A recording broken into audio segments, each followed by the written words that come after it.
আজকে আমি আমার বাংলাদেশের তরুণ জনগোষ্ঠীর কাছে, বিশেষ করে ছাত্র জনতার কাছে আমি কিছু প্রশ্ন রাখতে চাই এবং আপনাদের বিবেকের উপরে আপনাদের কাছে বিচার দিতে চাই এবং আপনাদের বিবেকের কাছে কিছু প্রশ্ন জিজ্ঞাসা করতে চাই। যে সেই প্রশ্নটি হচ্ছে যে আপনারা যারা তরুণ তারা দেখেছেন যে বাংলাদেশ আওয়ামী লীগ 3 বার ক্ষমতায় ছিল, তারপরে দ্বিতীয়বার 6 মাসের উপরে ক্ষমতায় ছিল। সো প্রায় 15 বছরের উপরে বাংলাদেশ আওয়ামী লীগ সরকার এই দেশে ক্ষমতায় ছিল একটানা, আর আগে ছিল 1996 সালে। আচ্ছা, আপনারা বাংলাদেশে যারা তরুণ সমাজ বা যারা বর্তমানে বুঝেন জানেন, শিক্ষিত সমাজ সহ সকল জনগণের কাছে আমি প্রশ্ন করতে চাই, আপনারা কি বাংলাদেশে আপনাদের জীবদ্দশায় আপনারা কি কেউ দেখেছেন যে বাংলাদেশ আওয়ামী লীগের কোনো নেতাকর্মী অন্য সংগঠনের, বিএনপি বলেন, জামাত বলেন বা অন্য রাজনৈতিক সংগঠনের কোনো নেতাকর্মীর বাড়িতে আগুন দিয়েছে? আপনারা বলতে পারবেন, দেখাইতে পারবেন এরকম কোনো নজির বাংলাদেশ আওয়ামী লীগ সৃষ্টি করেছে? করেনি। আপনারা কি দেখাতে পারবেন যে বাংলাদেশ আওয়ামী লীগ বা কোনো আওয়ামী লীগের নেতাকর্মী বা বাংলাদেশ আওয়ামী লীগ কোনো অঙ্গ সংগঠন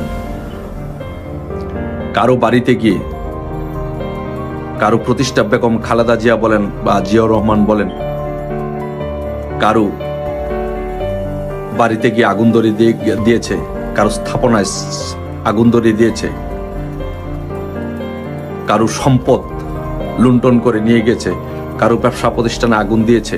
আপনারা এরকম কোনো প্রমাণ দেখাতে পারবেন? দেখাতে পারবেন না। আপনারা আরেকটি কথা বলি, আপনারা কি দেখাইতে পারবেন যে বাংলাদেশ আওয়ামী লীগ কোনো প্রবাসীর বাড়িতে আগুন দিয়ে জ্বালিয়ে পুড়িয়ে দিয়েছে?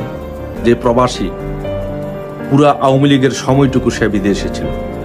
আমি আমার কথা বলছি, আমি আজকে 14 বছর যাবৎ আমি আজকে লন্ডনে থাকি। আমি বাংলাদেশ আওয়ামী লীগের কোনো সুযোগ সুবিধা ভোগ করার বা কোনো অপকর্ম করার বা কোনো খারাপ কাজ করা বা কাউকে গালি দেওয়া, কারোর বাড়িতে একটা ডিল ছোড়ার সময় আমার হাতে ছিল না, যেহেতু আমি প্রবাসী থাকি। আমার বাড়িতে সবকিছু লুটপাট করে আগুন দিয়ে নিয়ে যাওয়া হলো 5 তারিখের পরে। বাংলাদেশ আওয়ামী লীগ আপনি দেখাইতে পারবেন যে কোনো প্রবাসীর বাড়িতে এরকম একজন প্রবাসী বিদেশ থাকে, এত বছর ক্ষমতায় ছিল, কারো বাড়িতে কোনো আক্রমণ করেছে, কারো বাড়িতে আগুন দিয়েছে, কারো বাড়িতে লুটপাট করেছে? করেনি। তাহলে আপনারা দেশবাসীর কাছে আমরা বিচার দিলাম, আপনাদের কাছে বিবেকের কাছে প্রশ্ন করলাম যে বাংলাদেশ আওয়ামী লীগ কখনো ধ্বংসাত্মক রাজনীতি করে নাই। বাংলাদেশ আওয়ামী লীগ কখনো কারো বাড়িতে আগুন দেয় নাই, কারো ব্যবসা প্রতিষ্ঠানে আগুন দেয় নাই, জিয়াউর রহমানের স্মৃতিসৌধে আগুন দেয় নাই, খালেদা জিয়ার বাড়িতে আগুন দেয়নি। এগুলো বাংলাদেশ আওয়ামী লীগ করে নাই। কোনো জামাতের কোনো বাড়িতেও বাংলাদেশ আওয়ামী লীগ আগুন দেয়নি, লুটপাট করে নাই। এখন আপনারা কি দেখছেন? এখন এরা ক্ষমতায় আসে নাই, না এসেই বাংলাদেশ আওয়ামী লীগের নেতাকর্মীদের, ব্যবসায়ীদের বাড়িঘর আগুন দিয়ে জ্বালিয়ে পুড়িয়ে দিচ্ছে, লুটপাট করছে। যেই বঙ্গবন্ধু এদেশের স্বাধীনতা নেতৃত্ব না দিলে আমরা স্বাধীন হতাম কিনা সেটি নিয়ে সন্দেহ আছে। সেই বঙ্গবন্ধুর বাড়িটি জ্বালিয়ে পুড়িয়ে দেওয়া হয়েছে। তাহলে এদেশের জনগণ, আপনারা যারা আছেন, আপনারা বিচার করে দেখেন যে বাংলাদেশের আওয়ামী লীগের রাজনীতি এবং এই 71-এর পরাজিত শক্তির আলবদর আল শামসদের রাজনীতির মধ্যে পার্থক্য কতটুকু? শেখ হাসিনার রাজনীতি এবং অন্যান্যদের রাজনীতির মধ্যে পার্থক্য কতটুকু? আজকে দেখেন, বাংলাদেশ আওয়ামী লীগ যদি চাইতো, বাংলাদেশ আওয়ামী লীগ যদি মনে করতো, ছাত্রলীগ যদি মনে করতো, তাহলে জামাতের নেতাদেরকে বিনা বিচারে রাস্তায় অপরাজয় বাংলার পাদদেশে বেঁধে তাদেরকে হত্যা করতে পারতো, বিচার করতে পারতো। যুদ্ধ অপরাধীদের প্রত্যেকটি বাড়িঘর আগুন দিয়ে জ্বালিয়ে পুড়িয়ে দিতে পারত। সেই সক্ষমতা, সেই ল্যান্ডস্লাইড ভিক্টরি নিয়ে কিন্তু 2008 সালে বাংলাদেশ আওয়ামী লীগ ক্ষমতা এসেছিল। কিন্তু বাংলাদেশ আওয়ামী লীগকে সেই কাজ করেছে, ছাত্রলীগকে সেই কাজ করেছে, যুবলীগকে সেই কাজ করেছে, কৃষক লীগ, স্বেচ্ছাসেবক লীগকে সেই কাজ করেছে? না, করেনি। কেউ করেনি।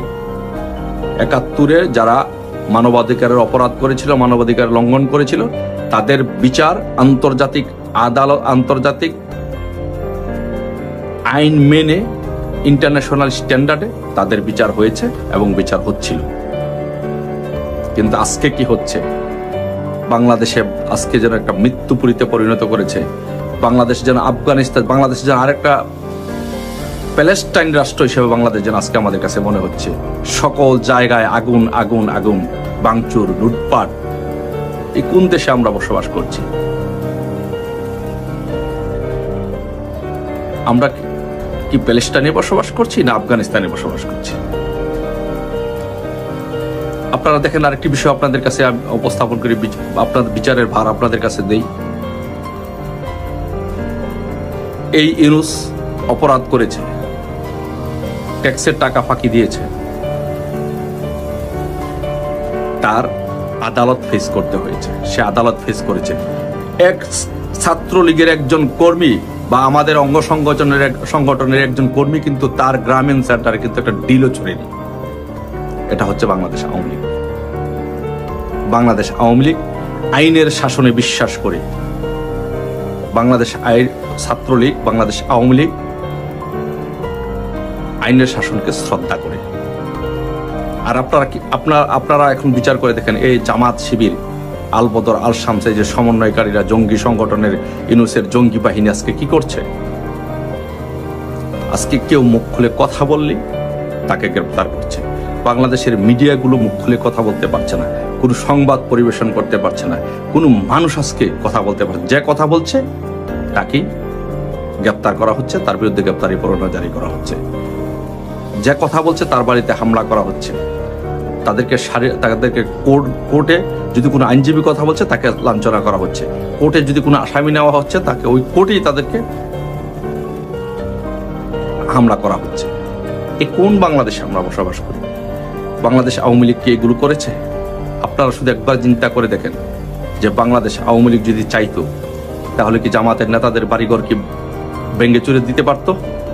বাংলাদেশ জামাতের নেতাকর্মীদের বাড়িঘরকে আগুন দিয়ে পুড়িয়ে দিতে পারতো? অবশ্যই পারত। দিয়েছে? একজন জামাতের বাড়িতে আগুন দিয়েছে এমন কোনো ঘটনা দেখাইতে পারবেন? ওরা তো ৭১-এ মানবতা বিরোধী অপরাধ করেছিল। এটা প্রতিষ্ঠিত, বাংলাদেশের সবাই জানে যে এরা ৭১-এর সময় মানবতা বিরোধী অপরাধ করেছে, পাকিস্তানের দোসর হয়ে ওরা কাজ করেছে। কিন্তু তারপরে কিন্তু বাংলাদেশ আওয়ামী লীগ আইন নিজের হাতে তুলে নেয়নি। তাই আজকে আমরা এই রাষ্ট্রটি কার হাতে দিয়েছি?